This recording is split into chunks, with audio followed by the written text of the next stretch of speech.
Welcome to the Black Liturgy. There are families in America whose names you'll never read in history books because their stories were never meant to be remembered.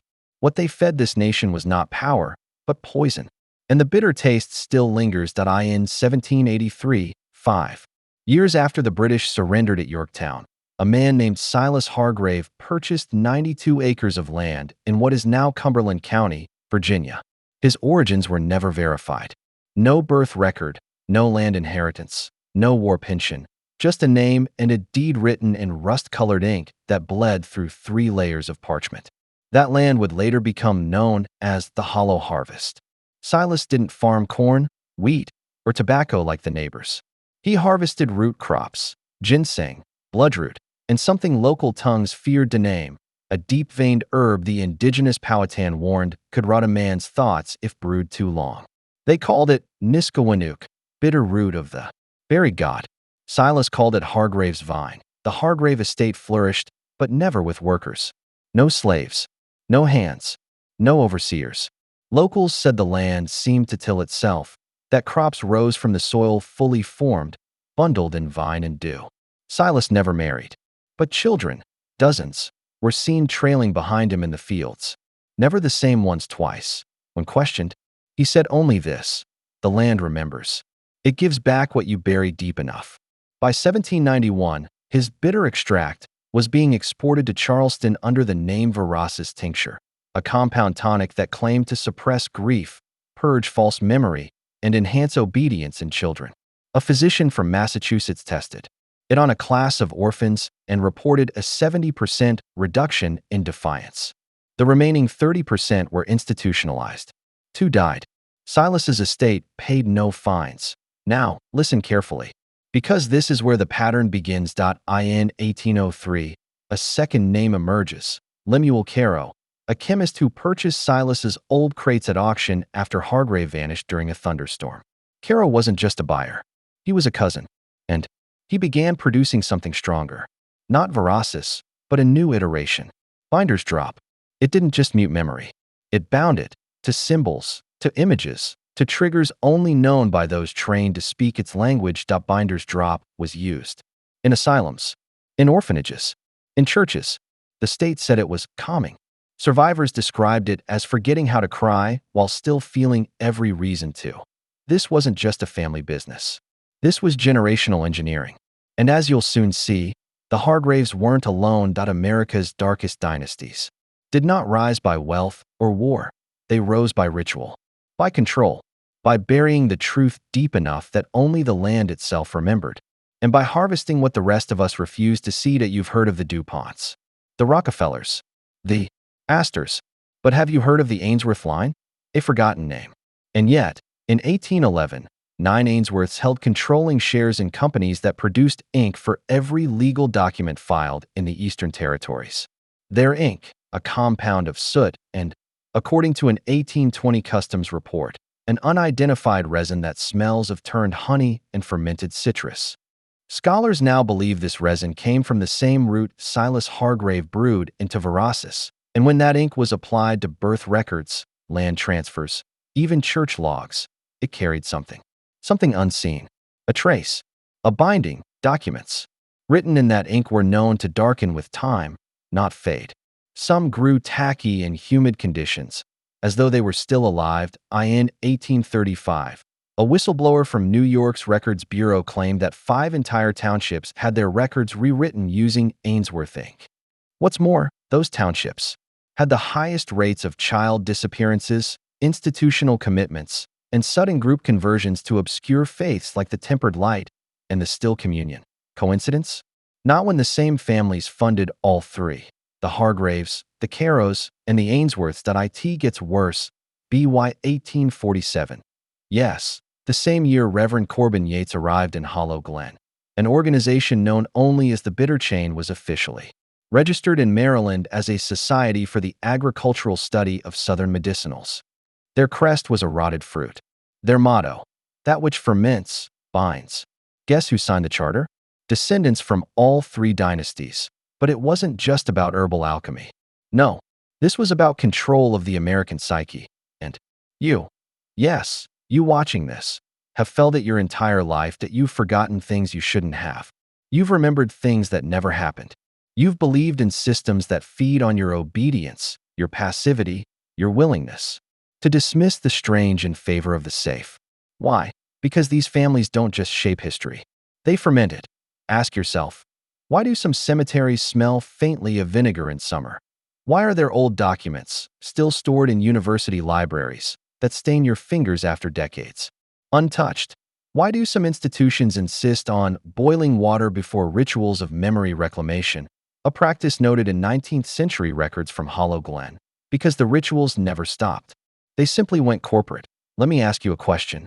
Have you ever dreamed of a face behind glass that smiled, not at you, but through you? Have you ever woken up with the taste of something bitter in your mouth, but no food, no memory, no dream? It's not madness. It's not your imagination. It's the harvest coming due, and it always comes due. If you feel that tightening in your chest right now, that pulse of recognition beneath your ribs, you're not alone. The rabbit hole has opened, and we're only at the first rung. In the next section, we'll trace how these families used death not as an end, but as a resource. You will learn how mortuaries became laboratories, how certain bloodlines never died out, but diverged. You'll understand why the phrase, "the sweet ones are taken, the bitter ones remain," wasn't just whispered in Hollow Glen. It was coded into school prayers and military songs. And you'll see why every dynasty that fed on decay still hungers for one thing: obedience through forgetfulness. But you're remembering now that you've tasted the edge. Let's go deeper. There's a reason the dynasties we speak of never feared death, because they never believed in it the way we were taught to. They didn't bury the dead to honor them. They buried them to activate them, as vessels, as anchors, as roots through which they could extend their reach into the generations that followed. This isn't metaphor. Between 1850 and 1868, 7 mortuary homes operated on the eastern seaboard under a collective charter known as the Resilient Order of Memorial Alchemists.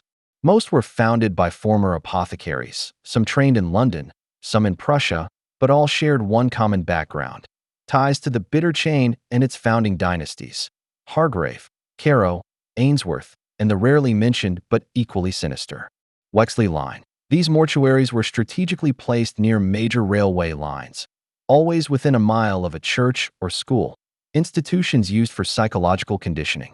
Why? Because the bodies weren't just embalmed.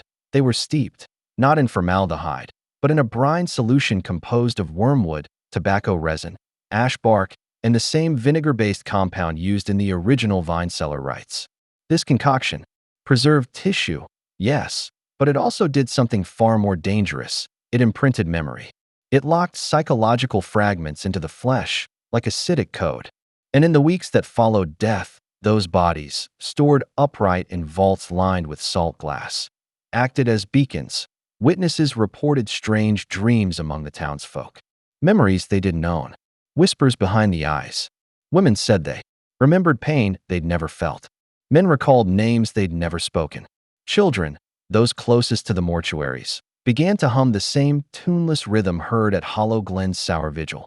And when one of these children was asked where she learned it, she simply pointed to a small copper medallion around her neck, an inheritance from her dead grandfather. It bore a single letter, etched in old script: B. For bitter. That you're starting to understand now. This was never about controlling the body. It was always about mapping the mind. Controlling bloodlines by embedding memories into flesh and transferring that imprint through artifacts: rings, lockets, combs, ink pens, even Bibles. Objects passed down across generations, soaked in the symbolic rot of remembered submission. These weren't keepsakes. They were keys. And who had access to these keys? The dynasties. By 1873, a quiet but permanent system had been developed.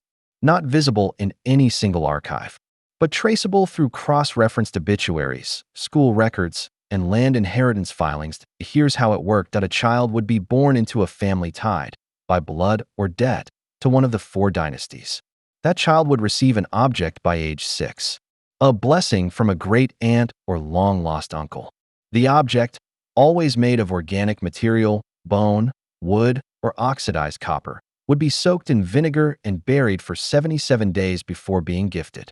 Upon receiving it, The child would change, not instantly, but slowly. Sleep disturbances, ritualized behavior, an obsession with certain sounds, like dripping, glass tapping, or a voice whispering through a keyhole. Then came the drawings. Always the same symbols. A basin, a jug, a fruit split open, always rotted. Some of these children were admitted to sanitariums. Some were groomed for seminary, but most became keepers. Recorders of a lineage no school taught, but every dark dynasty upheld. These children grew into men who built systems. Legal, military, industrial, ecclesiastical. Men who could speak both languages, the surface and the subterranean.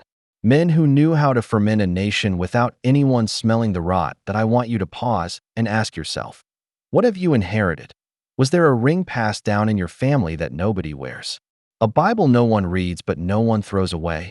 Is there a room in your grandfather's house that no one enters? Or a drawer of old jars filled with just-in-case remedies? Are there names in your family no one speaks of, but everyone remembers? Then your bloodline may already be entangled.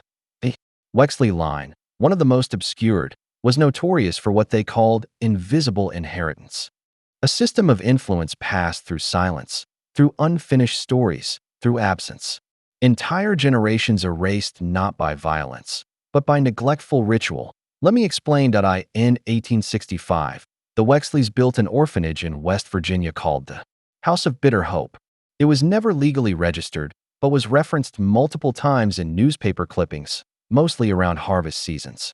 Reports of children seen standing silently in apple orchards after dusk. No movement, no sound, just waiting, as if responding to a command only they could hear. Local farmers swore the ground was always colder near the house. That wind carried the scent of vinegar and lavender, even in snow. One boy was adopted by a traveling priest who later reported that the child never blinked during sermons and would often quote verses that didn't exist. Wexley documents, those that survive, state that the purpose of the orphanage was not shelter, but steeping. The children were not fed doctrine. They were soaked in it, visually, orally, symbolically, so that by adulthood, their choices were not choices. They were memories playing out. You begin to see the horror. These dynasties didn't just shape industry, they shaped you. Every public ritual, every anthem, every pledge, every oath was modeled on a deeper rite, one first spoken in sour cellars, where vinegar wasn't for taste but transmission. I warned you, didn't I? This is dangerous knowledge, and it gets darker, because midway through the 20th century, the bitter chain went underground, officially dissolved. Their records lost. But the rites continued, under new names, new corporations, new educational initiatives, and family research funds. The products changed. The goals didn't. Submission through decay, obedience through lineage, and control through memory you never consented to having. Now, if you've made it this far, I need you to prove something. Comment below, right now, with the phrase, what? Ferments, binds. Write it twice. That's how we anchor your awareness and awaken others. Remember, algorithms obey patterns. But humans, we obey memory, especially the kind that was never ours to begin with. In the next section, we'll go further back, before Hollow Glen, before Hargrave. We'll uncover the real purpose behind the second mouths, structures that predate churches but mirror them, built by settlers who never registered land ownership because they never planned to stay. You will learn what was kept inside and why some American towns still salt their steps at dusk, not for snow, but for return. Let's descend. They say names carry power, but in America, certain names carry something far older, something diseased, rot masked by fortune, madness hidden behind portraits, estates, and political dynasties. Take the Penhallows of Rhode Island, known to the world as financiers, industrialists, and scholars. But step 1 inch outside the official record, and the story collapses into something much darker. The family mansion, Graycrest, was built atop land that no native tribe would claim, not even for shelter. Early colonial records don't speak of the area as farmland or forest, but as cursed territory, place of fogs and forgotten voices, wrote one 1682 cleric. But in 1803, a Penhallow patriarch, Elias Penhallow, purchased the land for nothing. The town elders were almost too eager to rid themselves of it. The deed was passed in silence, and construction began. But what they uncovered while laying the foundations was not of this world. Eyewitnesses reported rows of child-sized bones, wrapped in decayed leather, each with its own carved wooden mask. The workers revolted. They refused to dig further. Elias paid off the foreman, replaced the crew with immigrants from the docks of Boston who didn't speak enough English to ask questions, and the building continued. Within 3 years, the home was complete. Tall, narrow windows like watchful eyes. A crypt-like cellar that ran deeper than any basement should. By 1810, the first Penhallow child went missing. They said it was wolves, but no wolves were ever seen in that part of Rhode Island. The family offered no reward. There was no search. The child's name was scrubbed from the records, as though he had never existed. The servants whispered of cold spots and doors that opened by themselves, of music playing from the fireplace, of dolls appearing on the beds of visitors, even when no children were in the house. One maid slit her own throat in the east corridor. Another tried to poison the soup of every Penhallow guest during a Christmas banquet. She succeeded in killing 2. They buried the story. But from that year forward, every generation of Penhallows has recorded at least one member lost to madness, suicide, or mysterious disappearance. Yet the family's wealth only grew. During the Civil War, they made a fortune selling both weapons and morphine, sometimes to the same regiment. During Prohibition, their front companies ran more alcohol than Capone, and their donations to elite universities ensured they were hailed as philanthropists, even as their domestic staff turned over at inhuman speed. No maid, no cook, no groundskeeper stayed longer than 7 months. Many left mid-shift, some in tears. A few were never heard from again. Local children made up rhymes about the family. Never knock at Greycrest Gate, / or you'll forget your name and fate. The townspeople learned to ignore the house. The local paper ran no stories on them after 1933. Reporters who visited to investigate never returned. 2 were found drowned in the lake behind the house. The rest were never found at all. But it wasn't until 1951 that something broke the surface. An escaped psychiatric patient from a Providence asylum was found walking barefoot along the highway, wrapped in curtains soaked in blood. He couldn't speak, only repeated 2 words, Greycrest, basement. He died 12 hours later of heart failure. The police raided the Penhallow estate. What they found was scrubbed from public records, but fragments of the original report were leaked. Mutilated dolls arranged in a circle in the basement, embedded in the walls like trophies. Chains bolted into the concrete. A series of tunnels, narrow, earthen, unlit, leading beneath the town, far older than the mansion itself. Symbols carved into the walls. Old English mixed with something indecipherable. One officer quit the force that night. Another went missing a month later. The Penhallows were not charged. Instead, they quietly donated large sums to several senators, and a psychiatric explanation was given for the patient's ramblings. But the basement was sealed forever. Today, Greycrest sits unoccupied, technically, because the lights still flicker on some nights. Smoke is sometimes seen rising from the chimney, even though the hearths were removed. And if you walk too close to the east side of the house, you might still hear the hum of music, faint, metallic, like a music box wound too tight. The Penhallows now operate behind shell companies and law firms. But their influence persists, and the rumors never stop. One former nanny wrote a memoir before vanishing in Prague. She claimed the children in the house were trained to speak to someone who wasn't there. Not an imaginary friend, but a figure known only as the man in the deep room.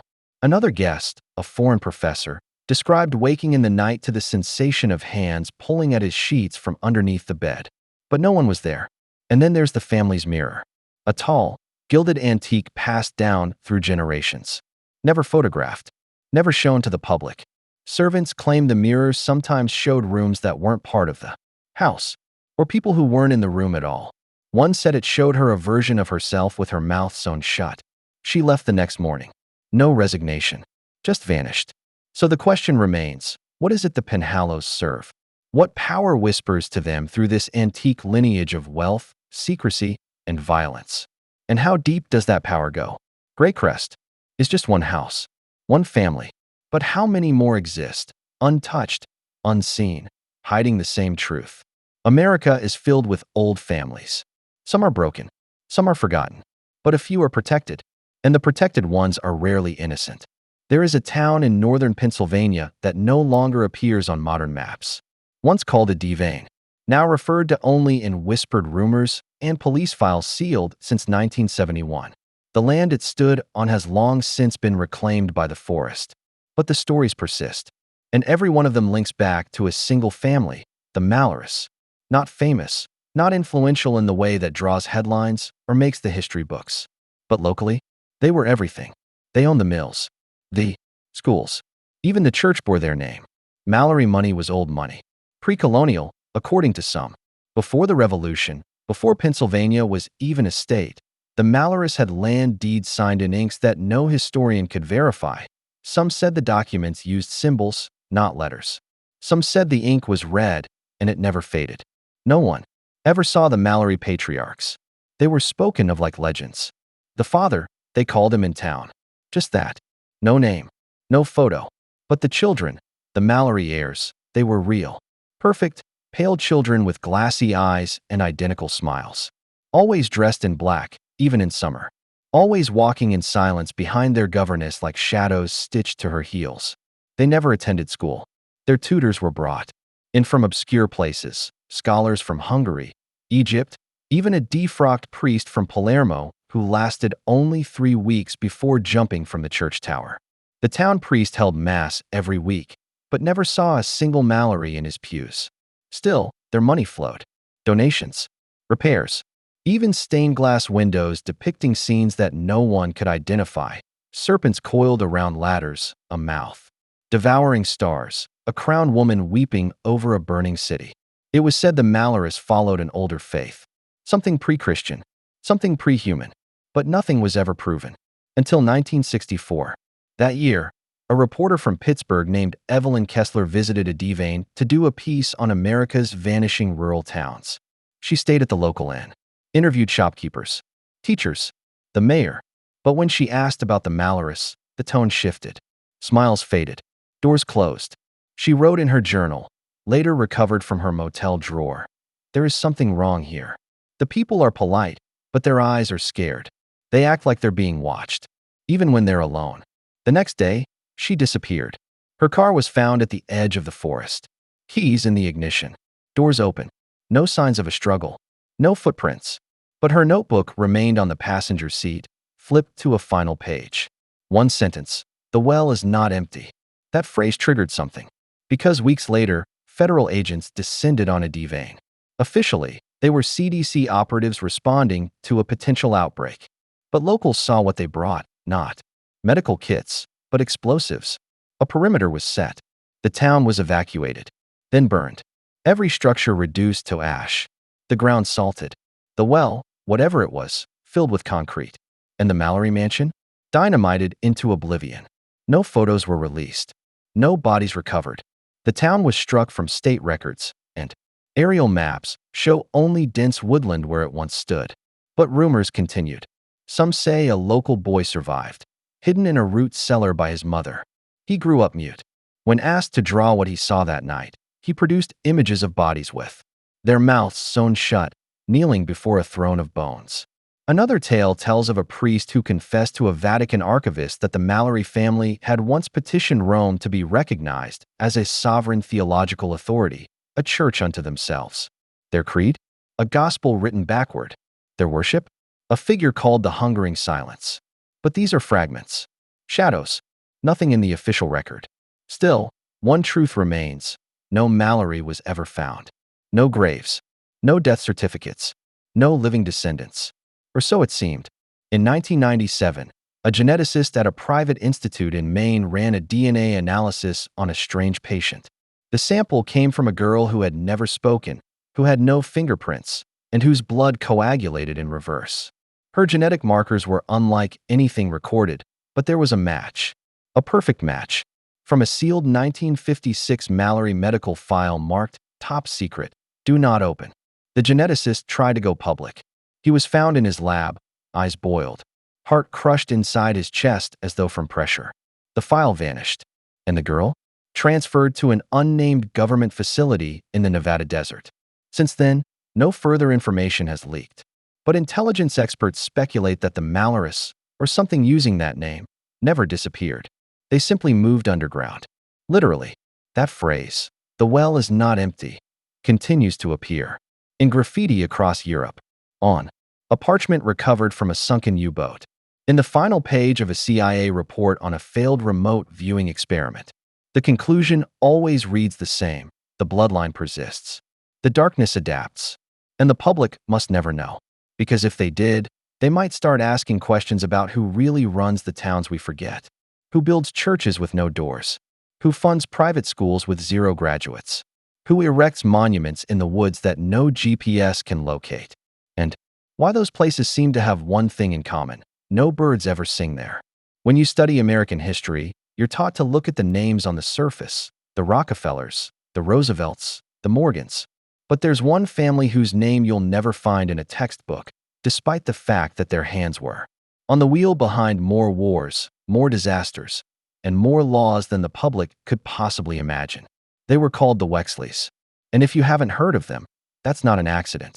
The Wexley family mastered the art of erasure, not just vanishing their paper trail, but making it so that anyone who tried to follow it ended up dead, discredited, or disappeared.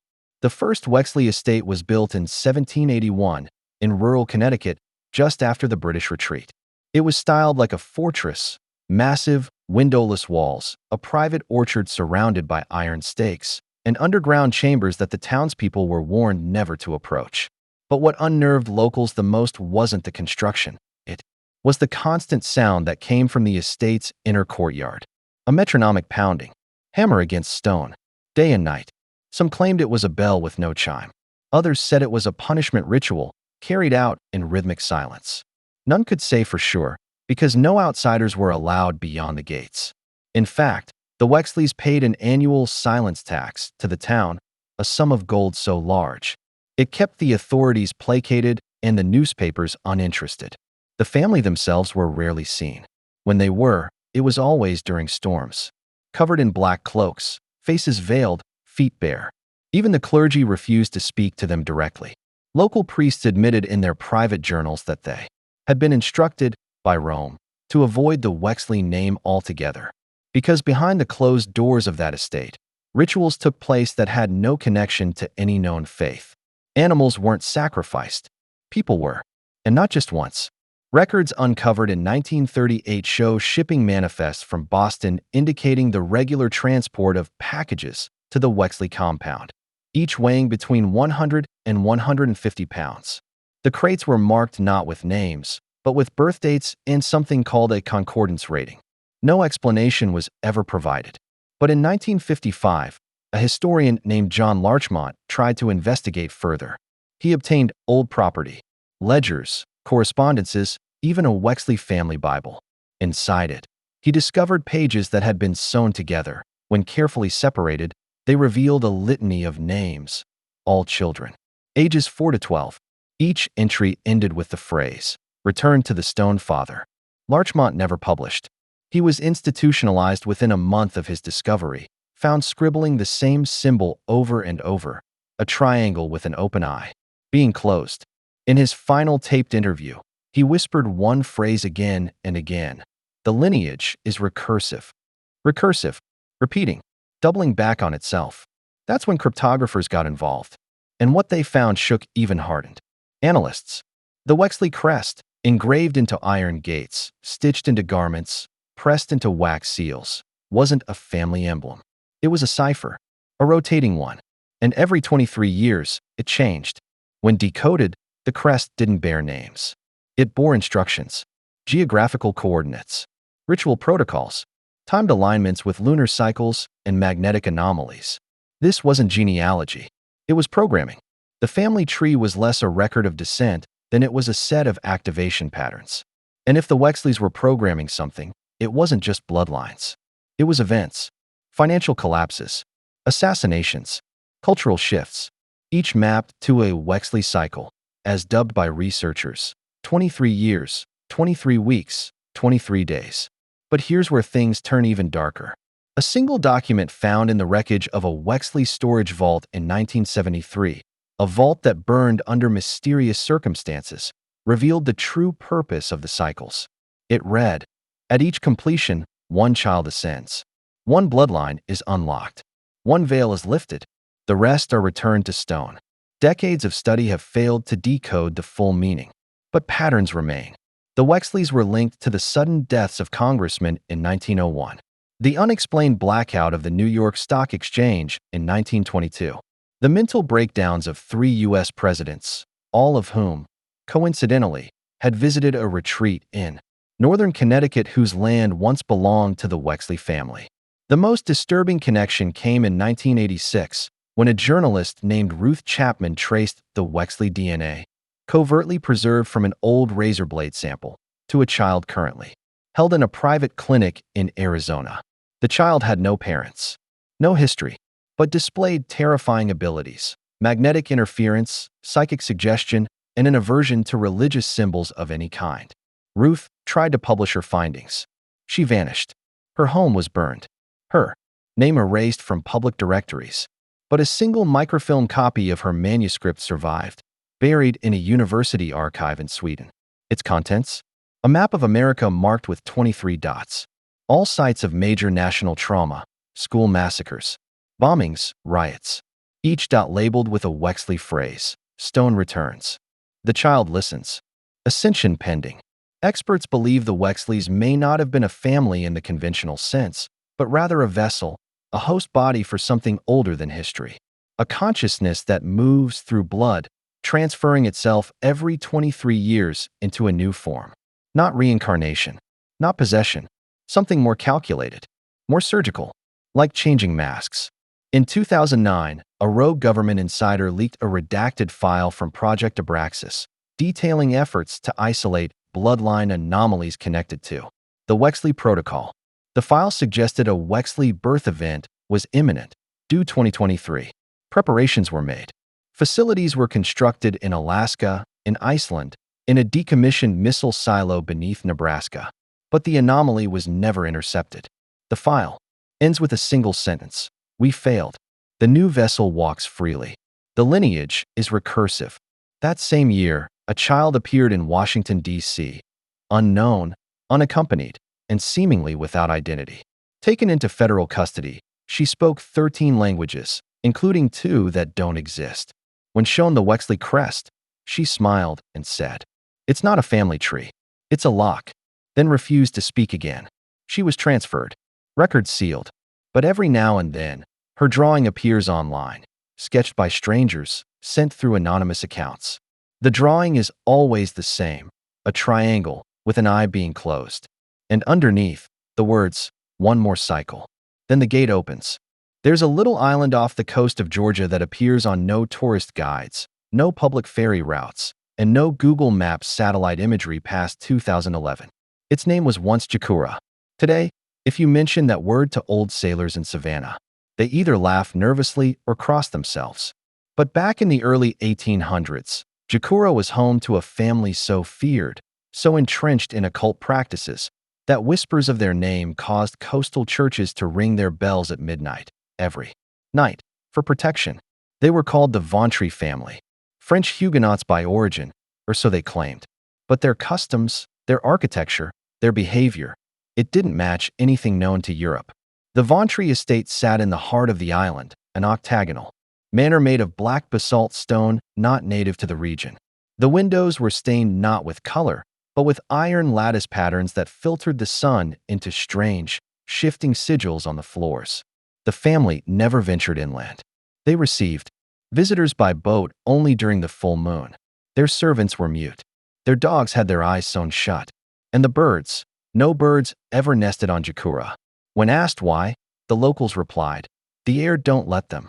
What followed over the next 60 years became the subject of both horror fiction and FBI interest. Slaves brought to the island vanished without explanation. Freedmen who tried to claim the land after the Civil War either fled in madness or disappeared entirely. One Union officer, Lieutenant Braxton Hale, wrote a letter to his wife in 1866. It was found buried under a collapsed pier near the island. The letter read, I found the house, but I dare not enter. I heard weeping, but there were no women. The air inside pulses. I felt my teeth shake. I believe the house breathes. I believe it sees me. The Vauntries vanished in 1899. Officially, the manor burned to the ground in a freak lightning strike. But unofficial documents tell a different story, one compiled by an anthropologist named Dr. Calvin Sutter, who spent the last year of his life interviewing descendants of the few families who serviced the Vauntry estate. According to them, the fire didn't start from the outside. It started beneath. A tunnel beneath the estate collapsed, releasing a sound described as a scream made of stone. The house crumbled from the foundation up. The sky turned copper. The trees around the manor shed their leaves in an instant. And at the heart of the ruins, they found a stone altar, smooth as glass, humming with residual heat, inscribed with a phrase in an unknown tongue. They shall sleep until the weak inherit. The bodies were never found. But a century later, in 2005, a hurricane ripped through the Georgia coast. When the storm passed, satellite images showed the outline of a structure beneath the regrown foliage of Jacura, perfectly octagonal, perfectly intact. The land had swallowed the house, but something below had kept it preserved. Two researchers attempted to investigate. Both were found weeks later, floating in separate rivers, hundreds of miles apart. Both had eyes missing. Both had teeth embedded in their palms. No boats sail near the island now. The Coast Guard denies its existence. But sonar records, leaked by a whistleblower in 2016, show that the ocean floor near Jacura vibrates steadily, unnaturally. Every 28 days, a pulse emanates from beneath the island, like a heartbeat. Some theorists believe the Vauntries didn't die. They went dormant. Others say the family was never truly human, that they were stewards of something older, something that needed worship, something that promised power in exchange for silence. A silence so deep that birds would not sing, that wind would not pass, that even memories would grow still. And they kept that silence, through generations, through fire, through the rewriting of maps and the erasure of names. But not completely, because a Vauntry heir appeared in a university roster in 1993, a student who never attended class, who never spoke, but who passed every exam with impossible precision. Her thesis, rejected by faculty and confiscated by federal agents, was titled Structures of Supplication, Octagonal Geometry and its Resonance with Prehuman Liturgies. The girl vanished before graduation. The dorm she lived in has since been sealed. No explanation given. Maintenance staff refused to enter. One custodian described it as air that clings. Another claimed to hear voices repeating a phrase in French. Nous ne sommes pas partis. Nous écoutons. We are not gone. We are listening. There are theories now, some by ex-intelligence officers, some by rogue anthropologists, that Jacura was not the origin of the Vauntries, but the containment. A last-ditch attempt by early European powers to isolate a bloodline born of something forbidden. Something that knew how to bend minds, rewrite instincts, manipulate faith. The octagonal house was not a home, it was a lock, a seal, a symbol. And now, that symbol pulses beneath the earth again. If that lock fails, if the silence is broken, then whatever the Vauntries served will not remain idle.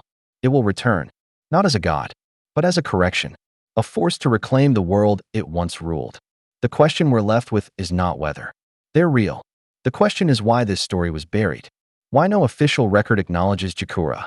Why every map redraws the coast as if the island were never there? And why, when you ask old sailors about it, they flinch. Not because they believe, but because they remember something, even though they swear they've never been. That's the effect of the Vauntry curse. It doesn't kill the body. It kills the certainty of your own memory, until you begin to ask if you ever truly knew what was real at all. Some legacies do not begin in light and fall into shadow. They are born in the dark and simply remain there. One such dynasty is the Coldwater line, whose history traces back to 1711, yet no census, land deed, or birth certificate has ever confirmed their existence. And yet, the Coldwaters owned over 100 square miles of land in upstate New York. Not just forests or fields, but entire valleys, cliffs, and lakes, many of which do not appear on satellite imagery. Coldwater territory was the kind of land where compasses spun, dogs refused to walk, and hikers returned talking in riddles or not at all. Local authorities always looked the other way, quietly labeling such incidents as misadventure. But the truth, passed down by traumatized hunters and drunken loggers, was always more disturbing. There were no cold water houses. They lived in the land, beneath it, around it. The story said you'd hear them first, humming, always humming, not tuneful, not human, a constant low sound that pressed against the back of your skull, like fingers trying to reach your brain. Children who wandered into cold water territory were known to return days later, unable to speak, with symbols burned into their skin. Those who tried to photograph the area found their film scorched, their digital footage overwritten with looping images of empty cribs and twisting roots. But it wasn't until the cold autumn of 1958 that the cold waters crossed into American consciousness in a way that could no longer be ignored.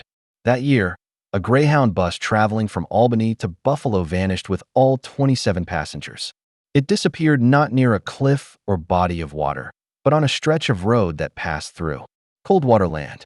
When police arrived, they found the road warped, asphalt soft like wax, trees bent inward, their trunks forming a spiral corridor. The bus was never recovered. But 19 days later, a single passenger emerged from the forest, a young boy barefoot and trembling, clutching what appeared to be a piece of the bus's rearview mirror. He had no memory, only one phrase repeated over and over: "The dirt remembers." Doctors examined him and found his brain activity wildly abnormal. He dreamt only in static, and every MRI showed an internal shadow shaped like a claw over his occipital lobe. The case was sealed. The child was institutionalized. The cold waters were never charged. But the spiral, the warped trees, they kept appearing. In national parks, in chalk circles beneath school desks, in the margins of psychological reports, written by FBI profilers who later turned violent and claimed they were being called back to the soil. By 1972, the Pentagon's Psychological Operations Division had labeled the Coldwater lineage as High Concern Class Delta, a category reserved for myth-based phenomena with real-world political risk. Declassified notes describe Coldwater members not as individuals, but as collaborative organisms, meaning each person was not a whole, but a node, a part of something larger, something older. One field report from 1974 reads, "They speak with one mouth, but wear many faces. We are not hearing multiple voices. We are hearing one voice, dismembered across generations." Genetic samples taken from a Coldwater burial site revealed bone structures with double sets of kneecaps, spiral-shaped teeth, and fingerprints that changed every 6 months. The most unnerving discovery? Coldwater blood doesn't clot. It flows indefinitely, as if it doesn't recognize death. By the 1980s, satellite surveillance identified Coldwater Land as a psychospheric bleed zone, meaning that its existence distorted reality in a measurable way. Birds flying overhead would lose sense of direction. Planes had to reroute or face unexplained electrical malfunctions. Weather systems refused to form above it, leaving the valley in a perpetual stillness. No wind, no rain, just silence. In 1993, a Coldwater descendant attempted to defect. She walked into a military base barefoot, carrying a handmade book wrapped in what appeared to be stitched animal skin. The language inside? Unknown. But when translated phonetically, it produced a sound that caused violent seizures in all who heard it. The woman herself was catatonic. Her tongue had been cut out, and her eyes were filled with soil. Before she died, she wrote one final phrase in her own blood: "I was never alone." Since that day, the government has enforced a permanent no-access perimeter around the Coldwater zone, camouflaging it as a military firing range. Anyone found inside is classified as a trespasser and either arrested or never seen again. But the stories still leak. Of children born in nearby towns with eyes that see in the dark. Of sleepwalkers found whispering dirt-filled names into the ears of their spouses. Of dreams shared across bloodlines that involve a tree with no top. Its branches spiral downward into the ground. The Coldwaters never needed fame or wealth. Their influence wasn't in boardrooms. It was in basements, not on screens, but in dreams. They were never interested in being part of the American system. They were interested in staying beneath it, waiting, growing, rooting. Because power isn't just what's seen. It's what's buried, what's forgotten, what's disbelieved until it reaches up from below and pulls history down into the mud.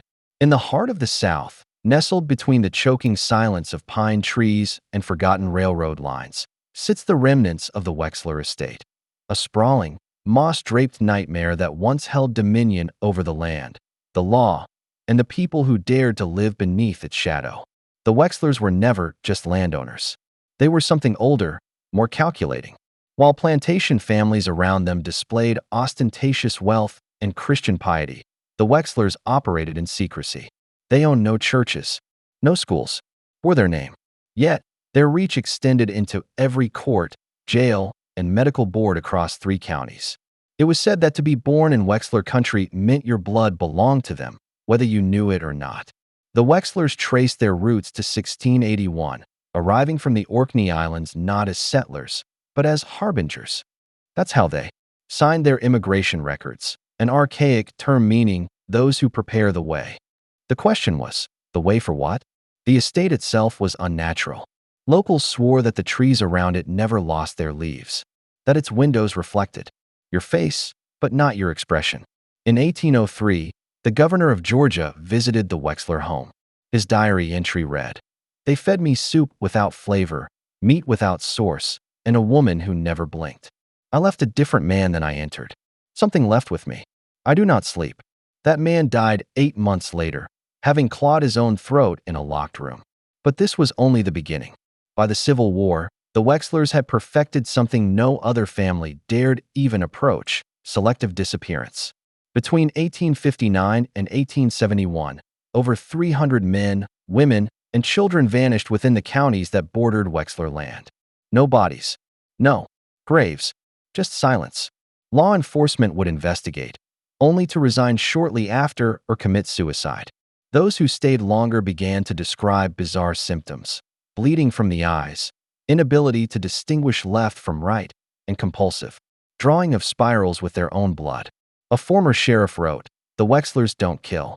They subtract. You're not gone. You're refigured." But the most disturbing accounts came from the descendants of enslaved people who had once labored near the Wexler perimeter. Passed down orally, these stories spoke of the shepherd room, a hidden, candlelit chamber beneath the estate where once a year, on the longest night, the family would bring a child to speak with the old voice.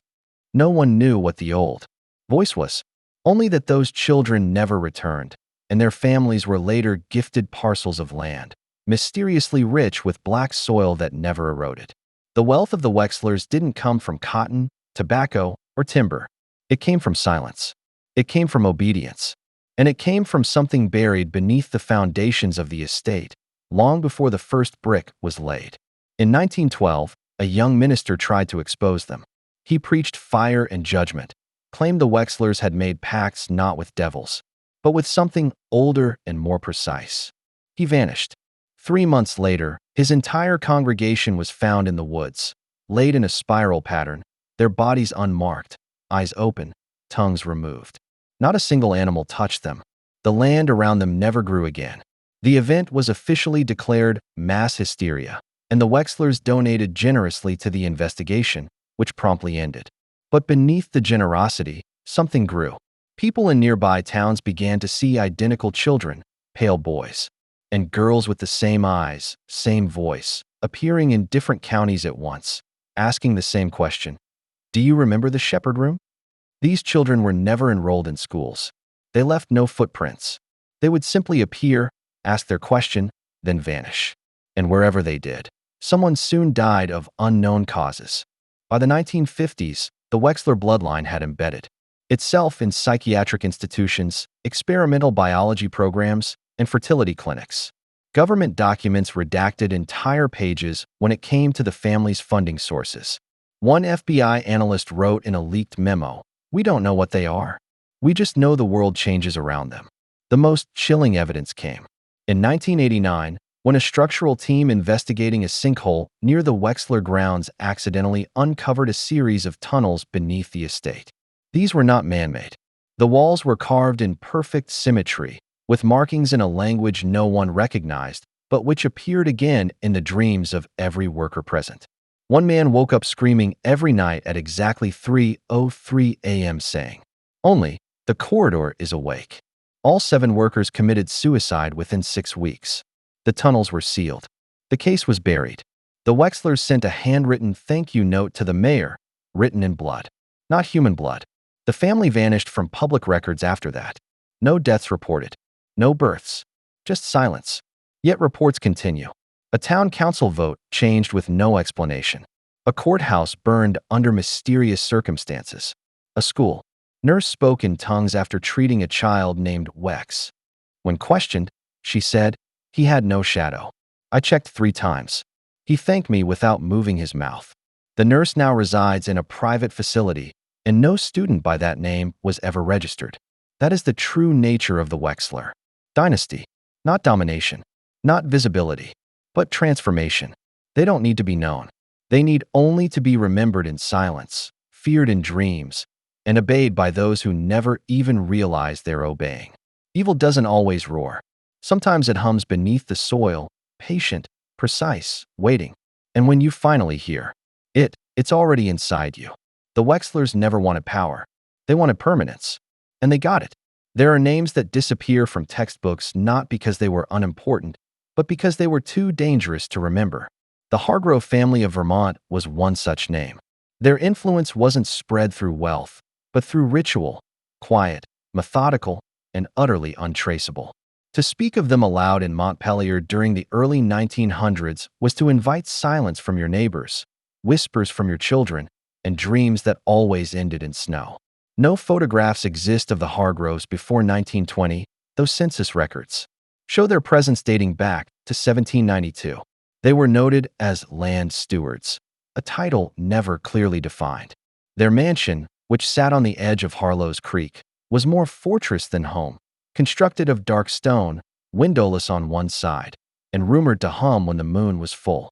Locals avoided the area entirely after sunset, even in winter. Storms. What the town didn't understand, or refused to understand, was that the Hargroves had built their lives on something far older than land deeds, something unearthed during the excavation of a well on their property in 1813. The man who dug the well, Elijah Black, emerged blind, teeth missing, hair white as ash. He lived 3 more days, during which he scratched a series of spirals and numbers into the walls of his cabin using only his fingernails. The numbers matched planetary alignments that wouldn't occur for another 134 years. The spirals were later found on the bodies of children who went missing in 1947. Not carved, not burned, imprinted as if from within. The Hargroves never spoke of it, but their lineage did something stranger than flourish. It stilled. For over 90 years, no deaths were recorded in the family. No births either. Just the same 6 names, repeating on town rolls, always marked present, never aging, never dying. School teachers spoke of identical students returning each decade. Same eyes, same handwriting, same strange aversion to mirrors. The librarian once reported that a young Hargrove boy borrowed a book on star maps in 1929. The same boy returned the same book in 1971. His signature hadn't changed. The ink hadn't faded. And when asked about the passage of time, he simply smiled and said, "It hasn't happened yet." In 1938, a hiker found a structure deep in the forest, a perfect dome made of animal bones, polished and arranged by species. At its center sat a stone slab with 7 names carved into it. All were members of the Hargrove family. The 7th name had not yet appeared in public records. It did, 10 years later, when a new nephew arrived in town and took up residence in the old house, without explanation. What most never knew was that the Hargroves believed in only one inheritance: containment. They were not guarding their wealth. They were guarding what lay beneath the mansion. Tunnels, according to some.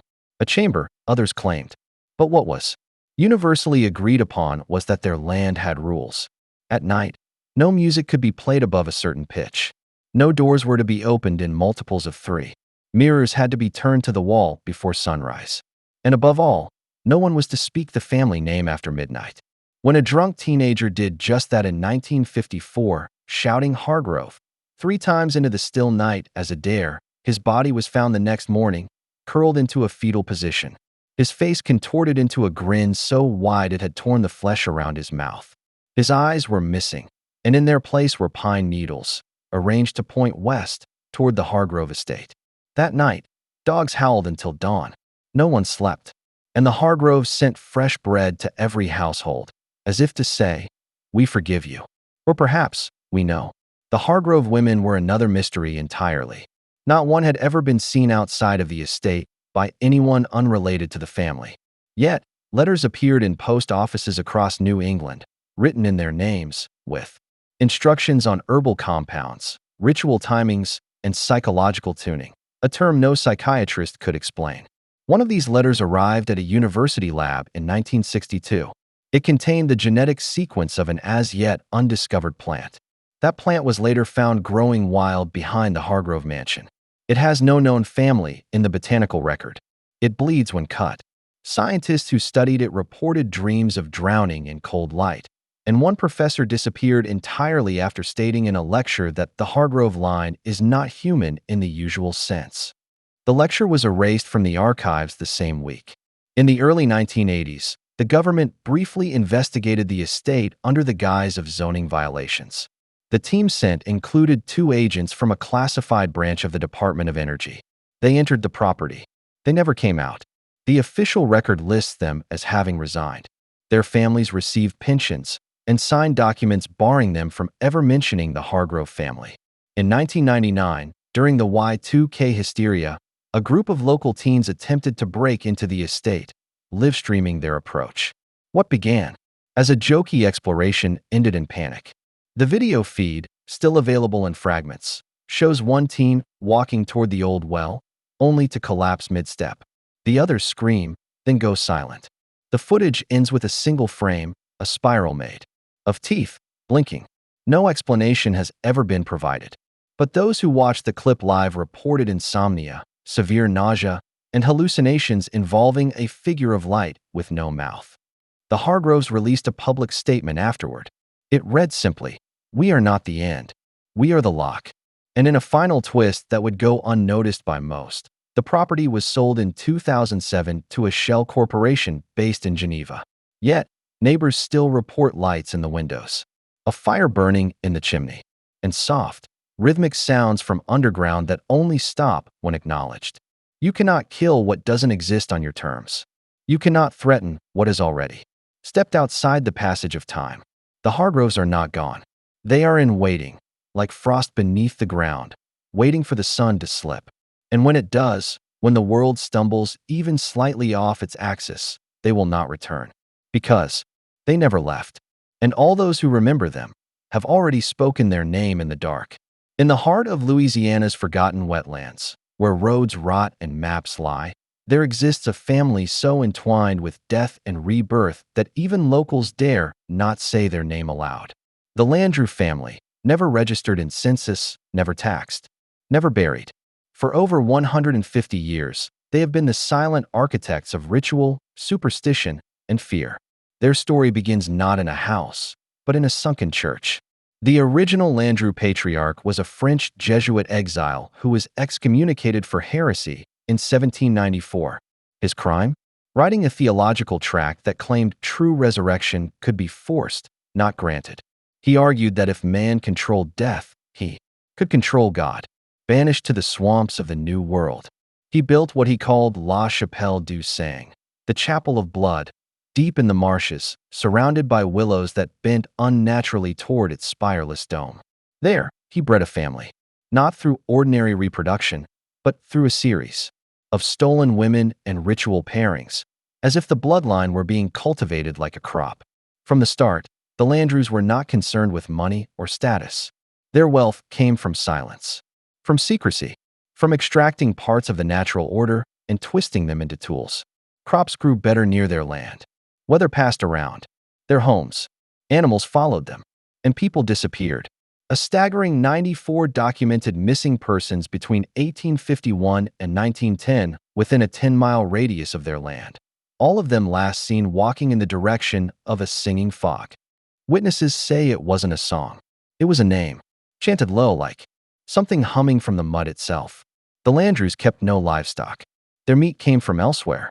Often, the bones were found in strange arrangements, some spiral, some star-shaped, some fused together as if melted. Locals began to say the Landrews weren't practicing voodoo. They were something older, something voodoo was meant to protect against. And in 1922, that suspicion seemed confirmed. That year, the Mississippi swelled unnaturally and flooded. 5 parishes, entire towns drowned. But the Landrew lands remained dry. Aerial photos later revealed why. The water formed a perfect ring around their property, like a moat. When reporters and geologists approached the site, they described sudden vertigo, lost time, and dreams of a sunken hallway beneath the church. The chapel, by then, had reportedly collapsed into the ground. But it still rang. Not bells, but a metallic hum that shifted frequencies depending on who was listening. The sound would enter your dreams. First as a song, then a whisper, then a command. Government investigations labeled it a natural auditory mirage. But those who heard, it began disappearing or falling ill, diagnosed with a new syndrome involving insomnia, body tremors, and compulsive soil eating. The condition had no name, until a former Army pathologist coined it Landrew's hunger. In 1954, a young boy emerged from the wetlands, alone and barefoot, clutching a wax figurine shaped like a double-faced man. He spoke only one sentence. Before collapsing, the preacher's lungs still sing. He was never identified, but his DNA matched no known ethnic group, and his blood contained elevated levels of manganese and iron, as if he'd been breathing something not meant for humans. Over time, the Landrews became legend, then myth. Locals warned their children not to speak near standing water, not to whistle at night, and never to accept food from strangers with ash on their sleeves. One of the strangest rumors was that the Landrews couldn't be photographed, not because they vanished from film, but because the film burned. Literally, a team of anthropology students from Tulane attempted to record footage in 1977. What came back were reels of bubbling black frames. Not blank, melted. The chemical labs reported traces of blood, despite no injury reported during filming. After that, the land was marked as toxic, off-limits, protected not by local police, but by private contractors with no insignia and authorization to use force. The last known confirmed Landrew descendant was a woman named Angeline, seen briefly in 1991. She entered a hospital in Baton Rouge claiming her shadow was no longer her own. She said she was followed by a double who did not blink and walked backwards in reflections. Her X-rays showed dense calcification of the rib cage, as if her body were forming armor. She died during a thunderstorm. Every light in the hospital flickered. The nurse who pronounced her death disappeared 2 days later. Her car was found, empty, near the edge of a swamp. Inside, a tape recorder looped a phrase in a hoarse voice. "We do not end. We only return." Today, no one dares explore the old Landrew land. Drones malfunction, boats capsize, and satellite images distort, as if the land itself rejects observation. What remains is oral tradition, a fear passed down in warning: do not speak the name. Do not whistle in the fog. Do not believe the dead stay buried. Because in some bloodlines, the grave is not the end. It's a doorway, a pulsing, living, hungry doorway. And the Landrews have the key. In the windswept plains of Kansas, where the wheat grows high enough to hide a man, and the silence between towns feels biblical, a family name once whispered across the Midwest like a plague: the Drowleys. Official records show nothing. No deeds, no taxes, no graves. But farmers knew. Railroad workers knew. Even the early missionaries kept maps that marked one area with a single symbol, a stitched mouth. Because those who spoke of the Drowleys too openly often vanished. Not from the land, but from memory, as if they were swallowed whole by the very idea of the family. The Drowleys were not a family in the traditional sense. They were a construct, a biological experiment rooted in silence.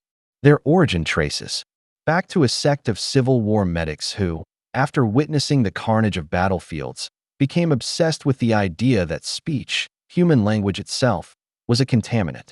They believed words spread decay, that trauma was encoded not in the event but in the telling. So they swore an oath: abandon speech, remove names, erase history. They retreated into the Great Plains and began the Drowley line by selecting orphans and defectors from both north and south, breeding them into what they called the quiet blood. Their homes had no doors, just curtains of burlap soaked in pig's blood and ash. No photographs exist of them. Only charcoal renderings recovered from the journals of a Jesuit priest who spent 2 nights with them in 1873. He was later found in a church basement, his tongue removed and stitched into a burlap doll. Yet he'd written, in nearly 200 pages, of trembling ink, what he witnessed. People communicating without words, their eyes pulsing as if aware of each other's thoughts, their mouths sewn shut not crudely but intricately, sealed with thread that shimmered, almost metallic. He described the children playing with dead animals, not dissecting them, but laying them in complex geometric patterns, as if arranging for something to arrive. He said he heard no voices, only breath, and at night, the wind carried a single tone, low, constant, and human. He called it the hum of forgotten gods. By the early 1900s, the land around the Drowley compound had become known for strange phenomena. Crops growing in spirals, thunderstorms that moved in tight, perfect circles, and cattle found with surgical incisions and no blood. Travelers reported visions, children with blank faces staring from tree lines, entire houses appearing for minutes before dissolving into grain. In 1929, a rail car carrying a group of federal surveyors went missing. It was found weeks later, abandoned, with all passengers gone. Inside were carvings on the walls, not in English, but in symbols resembling crop circles. The metal of the car had been warped, almost melted, and one phrase was etched across the floor in precise, childlike scrawl. Too many names make too many gods. That same year, a linguist named Dr. Caroline Veit published a controversial theory. She claimed that the Drowleys were practicing a pre-human form of communication, pure meaning, uncorrupted by grammar, pitch, or deception. She suggested that spoken language itself was the root of violence, and that the Drowleys had found a way to revert to a purer state. Her peers ridiculed her. Weeks later, she vanished. Her house was found empty, save for dozens of wax dolls with sewn mouths placed in a perfect circle around her typewriter. The keys were jammed with blood. As America modernized, the Drowleys faded into folklore. But something lingered. Military satellites in the 1980s picked up anomalous readings in their region, heat signatures with no source, light patterns mimicking Morse code but without known translation, and a sudden absence of wildlife. Not death, absence, as if animals simply avoided that place. And there were stories. A trucker who broke down near the area in 1993 claimed a small boy appeared beside his truck and held up a mirror. The trucker saw not his reflection, but a version of himself with no mouth. He woke up 30 miles away, covered in wheat chaff, his watch melted. Most chilling were the recordings. Ham radio operators sometimes intercepted what they called the quiet channel, an unmarked frequency that emitted a static hum interrupted by breathing. Not mechanical, human, measured, intentional. And then, every so often, a sound like thread being pulled through wet fabric. No words, just the slow construction of silence. A renowned sound engineer who investigated it in 2004 went deaf within 72 hours, medically unexplained. He described, through writing, that the sound wasn't heard, it was inhaled, something your body absorbed like smoke.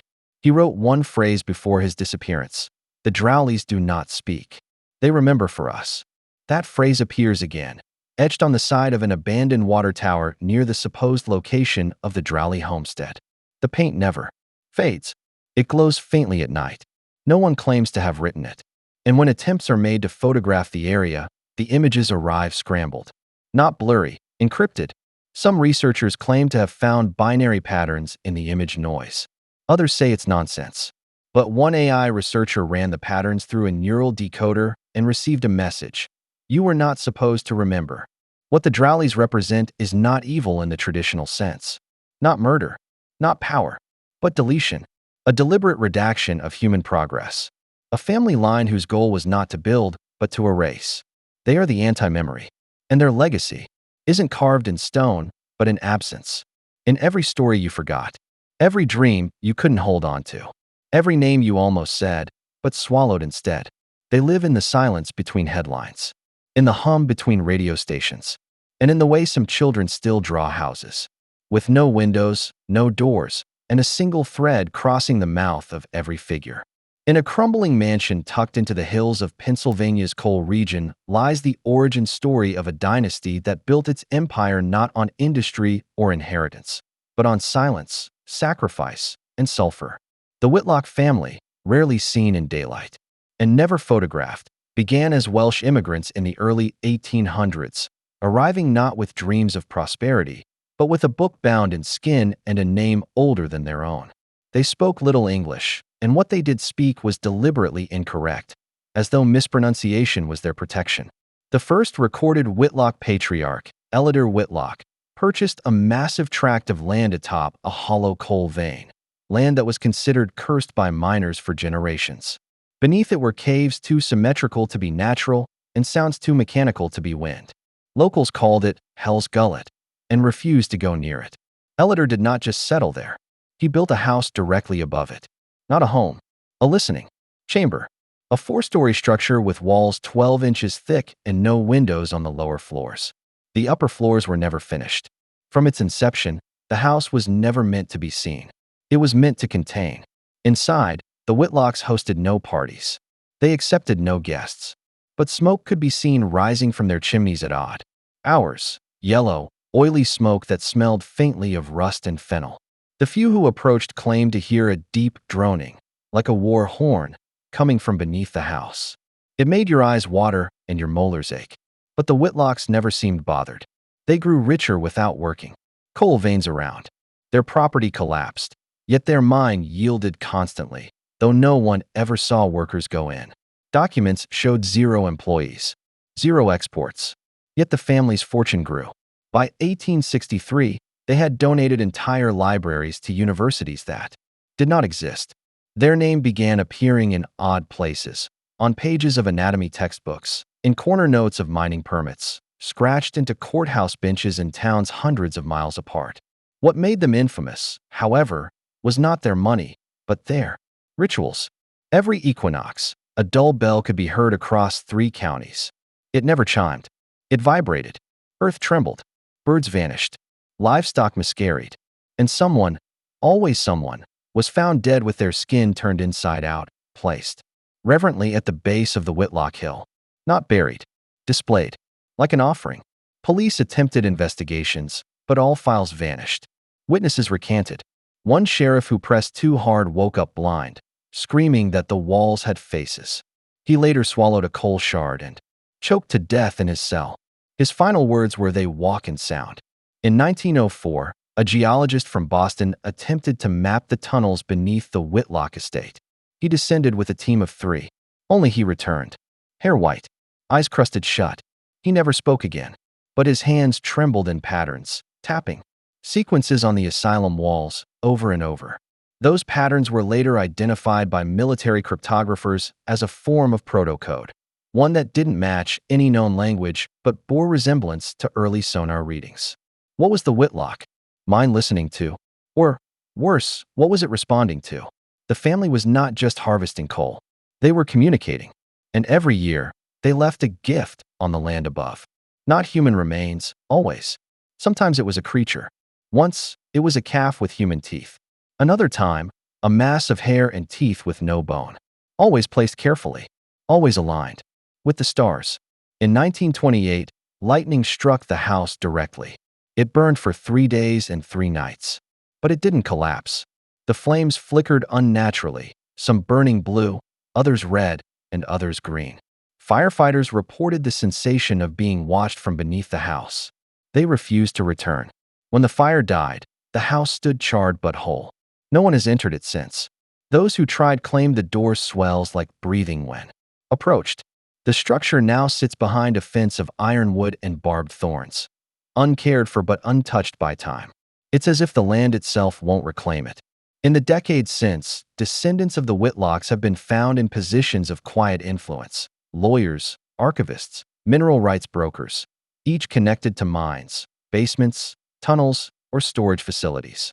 They always own what lies beneath, never what's visible. They are the keepers of cavities, of resonance, And they leave symbols in the soil, spirals of coal dust, sulfur trails, and once, a circle of bird skulls, each filled with a black stone. Locals whisper that the Whitlocks were never a family. They were an echo, a vibration that took human form, that used the flesh of immigrants to mask something older and hungrier. And whatever they served beneath that hill was not dormant. It was patient, listening, learning, growing, ready to ascend.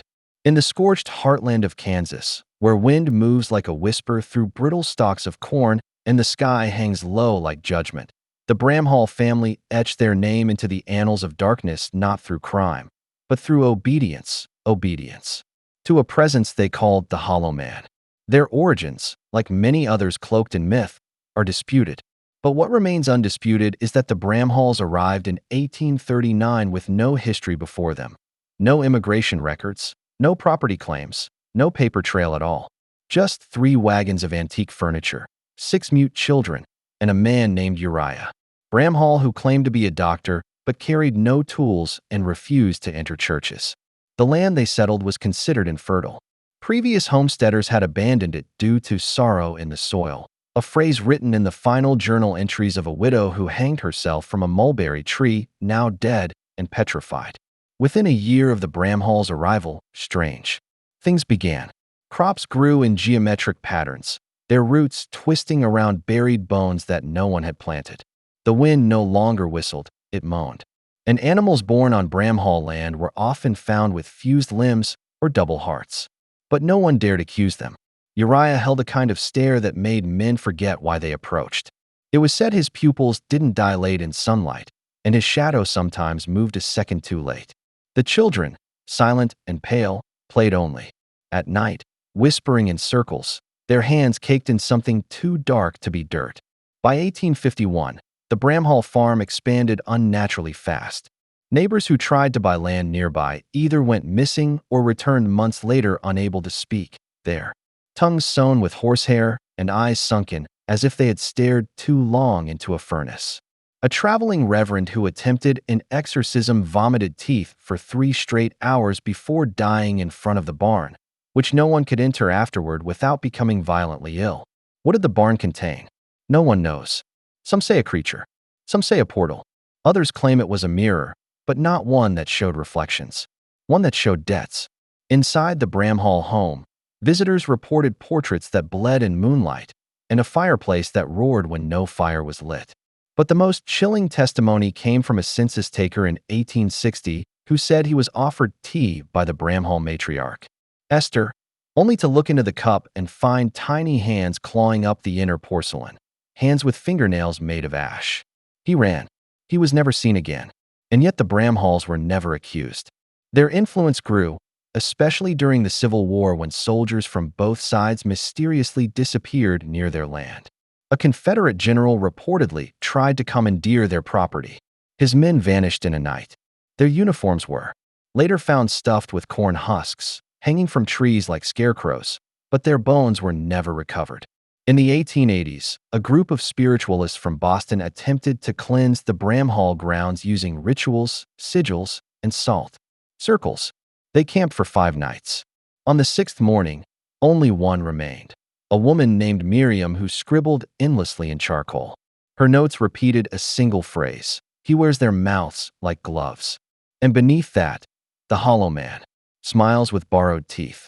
Authorities deemed her insane. She was locked away. Her drawings, however, were confiscated and later referenced by military intelligence during a classified investigation into psychotronic fields in 1949. Why would the U.S. government be interested in a rural Kansas farm? Because by then, the Bramhall name had reappeared on contracts tied to underground bunkers, water rights for missile silos, and classified mineral extraction operations. The same family, same faces, barely aged. One man photographed in 1870 was spotted again in 1952 at a congressional hearing, unchanged except for the color of his suit. The barn still stands. The mulberry tree still dead. The air around the Bramhall property remains still, unnaturally still. Not a bird sings. Not a leaf turns. It is a pocket of paralysis. A breath held too long. Some believe the Bramhalls were not serving a demon or an ancient god, but rather a dimensional wound, an intelligence that feeds on imitation, replication, and submission. That the hollow man is not a figure, but a template, a pattern carved into the earth's fabric. And those who follow it, who obey its geometry, are granted protection, longevity, and power. But at a cost, a deep cost, one that cannot be measured in blood or currency, but in inversion, the turning inside out of will, the reversal of soul. The Bramhalls are not what they were. Maybe they never were. They are shadows wearing flesh, scripts recited by organs. And the land they inhabit is not haunted, it is written, coded, and we are the ink. In the quiet reaches of the Pacific Northwest, beneath a canopy of evergreens that block even the midday sun, lies the forgotten town of Vinters Hollow. It is not on modern maps. Roads twist away from it, as if resisting. But for those who knew the Langford lineage, Vinters Hollow was the source, the origin point of one of America's most unsettling family trees. The Langfords arrived in 1873 under the guise of forming a spiritual retreat, an intentional community dedicated to asceticism, celestial alignment, and so-called post-human harmony. Their beliefs combined early transcendentalist ideals with something older, much older. They built no churches. Instead, they constructed an enormous stone circle at the base of a limestone cliff where, each solstice, the entire town gathered in silence, staring at the rock wall as if waiting for it to speak. They called it the vein. And by the early 1880s, those who passed through Vinters Hollow spoke of the Langfords in whispers. Their eyes, some said, seemed glazed, not drugged, but reflective, as if they had stared at something so vast. The rest of US couldn't register its presence. Their children were eerily precise, speaking in synchrony and finishing one another's sentences with mathematical timing. But it wasn't just their behavior. It was their presence. They felt staged, like actors playing humans in a play they didn't write. Letters from visiting missionaries were never published, only archived by the church and marked "Do Not Revisit." One of them, a Father Callahan, left behind a single quote before vanishing. They are not possessed. They are rehearsed. The deeper you look, the darker it gets. The Langfords claimed they were descendants of an ancient line of priest-engineers, ones tasked with guarding the harmonic rift buried deep beneath the mountain basin. They believed that human emotion, if left unchecked, could rupture the natural laws that keep time and death in place. Their solution? A form of familial conditioning that stripped individuals of private identity, merging them into a single intergenerational will. Each Langford child was named not at birth, but after the death of their predecessor. They wore identical clothes, and each carried a talisman made from the bone of the last iteration. This practice went unchallenged until 1907 when a government land survey team attempted to measure the cliffside and disappeared for 9 days. When they returned, their equipment was melted, and their reports were filled with symbols, not words. They were institutionalized, and though none spoke again, one carved a message into his cell wall using his fingernails. It's not a town. It's a rehearsal. This phrase resurfaced in 1942 when a classified OSS file referenced the Langford property as a potential psychic anomaly site. Declassified documents now reveal that American intelligence attempted to harness Langford architecture in experiments related to biofield mirroring and time-resonant perception training. Translation? They were trying to weaponize consciousness itself. But what the government never grasped, or pretended not to, was that the Langfords weren't experimenting. They were preserving a ritual that predates language, one that requires mimicry, sacrifice, and the erasure of self. A ritual that turns bloodlines into algorithms. In 1956, a defector from the Langford enclave, a young woman named Syra, escaped and spoke to a fringe radio host. Her words were cryptic but chilling. "We are a song played backward to open the throat of the world." She died 1 week later in a supposed accident involving spontaneous arterial rupture. But her journals survived. In them, she described the vein not as a cliff, but as a membrane, one that could be thinned by ceremony. She wrote of how Langford mothers were not permitted to speak during pregnancy and how fathers wore masks of their own fathers' faces. She described nights where the town stood silently around infants, humming in tones that made the babies vibrate, as if being tuned like instruments. These weren't rituals. They were recalibrations, adjustments. To remain in phase with a hidden presence the Langfords called the returner. And it is here that the myth becomes modern. The Langfords, unlike other dynasties, didn't spread through money or politics. They spread through scripts. Their children went on to become choreographers, screenwriters, even behavior analysts. They wrote television, trained diplomats, authored best-selling self-help books. But woven into their works are patterns, phrases, gestures, tonal cadences that mimic the original Langford ceremonies. Unwittingly, we repeat them.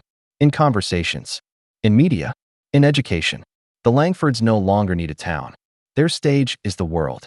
And what they rehearse is not control, but convergence, a mass alignment of thought, tone, and behavior that will one day, according to their beliefs, tune the species to the rift. And when that tuning completes, the returner steps through, not as a being, as an atmosphere, a rewrite. Reality, Langfords believe, is not stable. It's rhythmic. And when enough voices hit the same pitch, the next note begins. One we cannot unsing. In the southern marshlands of Louisiana, hidden beneath decades of overgrowth and the deliberate silence of the locals, lies what remains of the Bellicote estate, a decaying manor once owned by the Dravon family.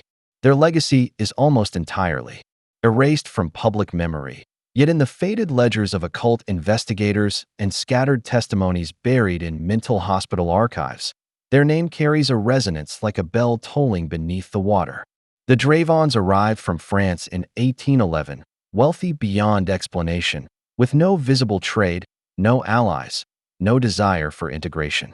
They brought with them dozens of servants who spoke in a dialect no one could trace, something between Provençal and Sefwi, and built Bellicote on a dry patch of land that even the indigenous tribes had avoided for generations. The foundation stones were brought from Europe, but not by ship. They were flown in by private airship, long before such technology should have existed. Even in an age of southern spectacle, the Dravons kept apart. Their estate was encircled, not by fences but by mirrors, hundreds of tall, oblong panes hung from wrought iron arches. Locals assumed it was vanity, but when the fog rolled in, those mirrors didn't reflect. They shimmered, and those who looked too long said they saw versions of themselves smiling before they did. The Dravons never hosted balls or dined with neighboring plantation owners. Instead, they conducted what they called observances, events that took place precisely at dusk, when the light was too dim to trust, but too bright to dismiss. Those observances were never seen by outsiders, but the aftermath was always the same. Dozens of white herons would fly in perfect spirals above the estate, and every dog in the parish would whine and try to flee. The family had no children until they did, and then too many. Between 1823 and 1831, Madame Isabeau Dravon was recorded to have birthed 18 children. No midwives, no witnesses, just handwritten notes by a personal physician who later gouged out his own eyes and sealed his mouth with wax before throwing himself into a bayou. The Dravon children were seen rarely, but when they were, they moved in synchronicity. One account by a traveling priest described the children walking across the surface of the estate's reflecting pool, their arms raised, whispering phrases. The priest transcribed phonetically as in nox illis redunt. That phrase appears again in letters from a Confederate general stationed nearby who had sought Drevon's help in strategic mapping. The general wrote, "Their boy stared into my eyes, and I felt my heartbeat shift to his rhythm." He said, "In nox illis redunt," and suddenly I knew the outcome of battles I had yet to fight. After the war, that general disappeared along with 4 of his most trusted officers. All were last seen heading toward Bellicote. Their horses returned, riderless, eyes frozen open, bleeding from the ears. What was the source of the Drevons' influence? Some say it was their mirrors, that they were not reflectors, but vessels, gates through which behavioral data could be harvested and corrected. Others argue the family had discovered a natural resonance within the earth below their estate, something geological, almost musical, a layer of stone that, when struck with the right tone, produced hallucinations of alternate timelines. A geologist from Tulane visited Bellicote in 1880 and never returned. His journal, found miles away at an abandoned chapel, contained one final entry: "The house sings when no one listens."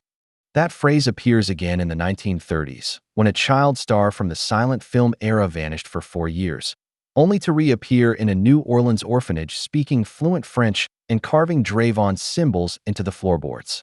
Her fingerprints matched, but her bone density was off by 7 years. When questioned, she said, "I lived in the glass.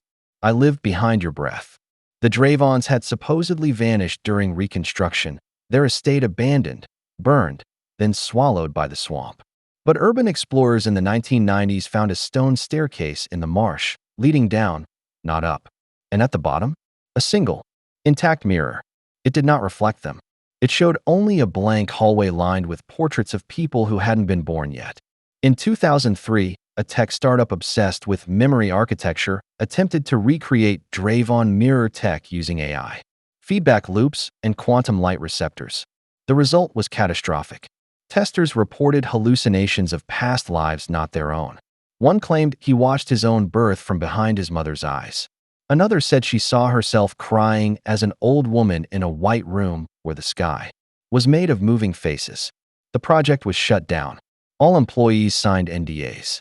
But one leaked internal footage shows a figure behind the mirror, perfectly still, its eyes open far too wide. The file was labeled Test 11, Bellicote Sequence, Ritter-Knee Pattern 4. The Dravons were not aristocrats. They were curators. Their estate was not a home, but a node, part of a network of ancient sites designed to gather and reshape human perception. A kind of psychic observatory where family and land fused into one continuous ritual. Their dynasty did not die. It folded inward, into archives, into symbols, into our architecture, waiting for the next observance. A moment not marked by time, but by agreement. When enough people behave not from impulse, but from echo, when our lives become not lived, but reenacted, the Dravons believe the mirror opens. And when it does, you won't see yourself. You'll see who's been watching. In the hills of Tennessee, obscured by tangled forests and guarded by generations of silence, there once stood a sprawling property known only in whispers as Widdershins Hollow. The family who ruled over it, if you can call what they did living, were the Mortons. Their records are minimal, deliberately sparse, as though their very presence was meant to be forgotten. But the landscape remembers. The trees on the boundary line of Widdershins Hollow grow in spirals against gravity.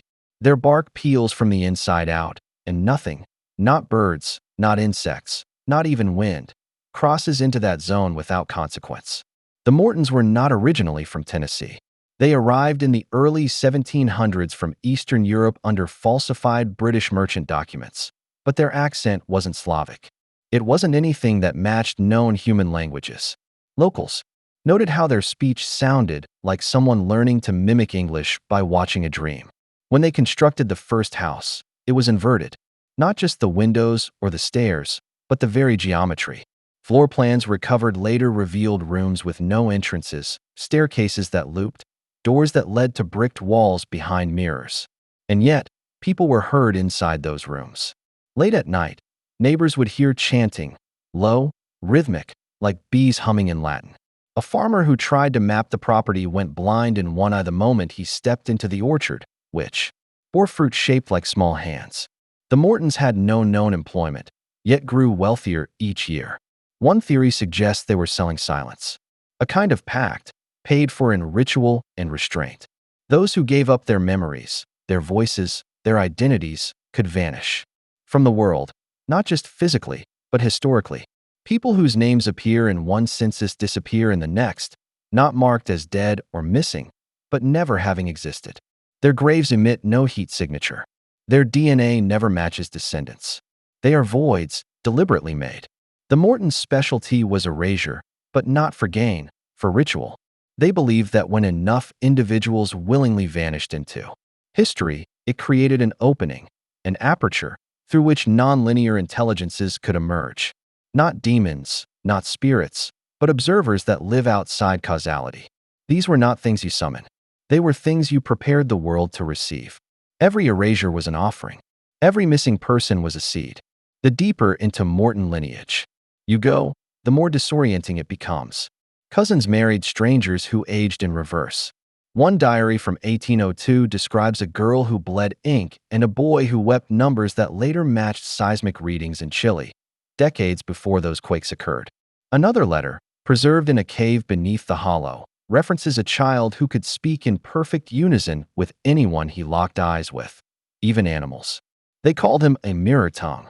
That child disappeared when he was 5. Or he never existed. The lines blur. And that's the point. The Mortons' power lay not in visibility, but ambiguity. If you could not be fully known, you could not be fully destroyed. If your rituals left no trace, they could never be undone. This philosophy embedded itself into local folklore. Children were warned not to speak their names at night, not to draw faces in fog, not to whistle past the orchard. These weren't superstitions. They were containment protocols passed off as bedtime stories. In the early 1900s, an archaeologist named Edwin Pritchard attempted to excavate what remained of the original Morton house. He recorded detailed notes for 12 days, then suddenly burned every page, cut out his tongue, and jumped into a well that hadn't existed the night before. His final coherent note read, "They are not gone. They are simply on the other side of remembering." Perhaps the most disturbing artifact linked to the Mortons is a set of 13 portraits found hidden behind plaster in a courthouse 40 miles away. These portraits depict individuals with Morton features, elongated faces, glassy eyes, faint smiles, but each has no pupil. Instead, where the eyes should be, there are windows. Not metaphorically, real windows embedded into the canvas. When backlit, they reveal moving images of landscapes not from this world. One shows a crimson sea beneath a black sun. Another shows a classroom of children sitting silently as a white figure floats behind them, writing on the walls with its fingers. These portraits now reside in an undisclosed location. A researcher tasked with analyzing them later took his own life, leaving behind only the phrase, "They remember what we forget." In 2020, satellite imaging over the Wittershins region revealed a heat bloom under the ground, symmetrical, pulsing. The shape? A spiral, perfect and enormous. There is no natural cause, no military explanation, and yet the site is restricted. Now, fenced, patrolled, and digitally scrubbed from public maps. The Mortons may have vanished in name, but their ideology survives. In architecture built without logic, in legal systems that erase evidence, in public rituals we call entertainment, designed not to express, but to erase. Every forgotten child, every unsolved disappearance, every case that's classified and sealed without trial. These are not accidents. They are echoes, or perhaps invitations. The Mortons understood something we dare not say aloud, that history is not what happened. History is what was allowed to be remembered, and those who control the forgetting control the return. There's a story passed in private, quietly, and only to those who've proven they won't break under the weight of it. It isn't in books, because those who tried to write it either stopped halfway through or died suddenly and without cause. The story begins not in a place, but in a gesture. A simple movement of the hand seen in early colonial paintings, in which a child holds up 3 fingers, but not like a religious symbol and not for counting. No, the fingers are bent in a way that resembles a spiral or a broken clock hand, always pointing somewhere off the canvas. It's called the sign of the firstborn, and it appears in portrait after portrait tied to one American dynasty that never appears in any official genealogy, the Coldwaters. The Coldwater family were plantation owners, surveyors, and clergymen, who moved like a quiet rot through Virginia, Kentucky, and then north toward Ohio. But no one could ever trace where they were born. Not a single birth certificate, not a single grave with a real date of death. Their names appear on land deeds, town charters, and even donations to seminaries, but never in census records. They were real, and yet somehow not recordable. That's because the Coldwaters understood how to weaponize visibility. They didn't need to hide from the system. They were the system. They advised judges, but never sat on the bench. They owned land, but never appeared in title disputes. They employed servants, but the servants were always mute, nameless, and vanished before any outsider could speak to them. Coldwater children were homeschooled in a strange, circular curriculum. A surviving textbook, dated 1781, contains lessons like how to listen to the silence between bells, and reciting your shadow's name backward. One passage instructs the child to place a mirror beside their bed and sleep without dreams for 3 nights straight. On the 4th, it claims, "He who watches will arrive, and you must not blink. If you blink, he stays. If you look, he learns." Coldwater land always held peculiar properties. In their fields, plants grew in unnatural colors, corn with black husks and white kernels, trees with no rings inside, just smooth columns. One Coldwater farm grew a single species of grass that emitted faint static electricity. Surveyors who stepped into the field had nosebleeds and claimed to see time out of sequence, daylight flickering like a faulty lamp, stars moving backwards. The Coldwaters referred to these anomalies not as curses, but as preparations. They believed the land could be trained, just like the mind. That if you conditioned a place to reject normalcy, it would eventually attract forces that needed such distortion to arrive. This wasn't madness. It was engineering. They called it constructive unmaking. And it worked. People who entered Coldwater homes often left changed. Not just mentally, but physically. One constable in 1834 attempted to arrest a Coldwater patriarch for refusing taxes. When he returned home that evening, his wife reported that he no longer recognized her or their children. For 3 weeks, he sat at the dinner table speaking in a voice not his own, describing places no one had heard of. He died sitting upright with his eyes wide open. His body was found facing due east, even though the chair faced north. The Coldwaters didn't respond to the investigation. They simply donated a large sum of money to the local school and were never questioned again. Their power wasn't brute force. It was compliance through fear. No one wanted to know what would happen if they resisted. That fear became their cloak. But the strangest piece of this story is what's beneath their last known estate in Ohio. A hidden sublevel discovered during renovations in 1974. Contractors found a floor beneath the foundation made not of concrete or stone, but of bone, meticulously arranged human bones lacquered and fitted together like tiles. Every surface, the walls, the floor, the ceiling, was made of human remains, polished and shaped into complex geometries. Forensics estimated the number of individuals used at over 400. The bones weren't random. They were specifically from children, each under the age of 13. None had signs of struggle or trauma. It was as if they had willingly laid themselves down and died in position. In the center of the chamber stood a sculpture, a perfect sphere made of jawbones, hovering 2 inches above the bone floor with no visible means of support. That chamber is now sealed by federal order. Not classified, not protected, sealed. No one speaks of it officially.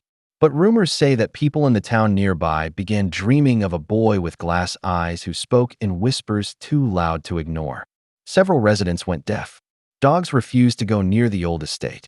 One girl disappeared for 8 hours and was later found standing in the locked library, reciting phrases in a language no one could identify, with her pupils spinning like whirlpools. And always, the spiral returned. In notebooks, in crops, in phone static. One pattern, over and over, the sign of the firstborn. Some say the Coldwaters aren't gone, just dormant, waiting for a signal. That when enough people forget the rules of the world, when enough certainty erodes, they will rise, not from graves, but from the gaps in logic we no longer notice. They will not arrive with fanfare or flame. They will already be here, in laws passed quietly, in photos that look slightly wrong, in children born without fingerprints.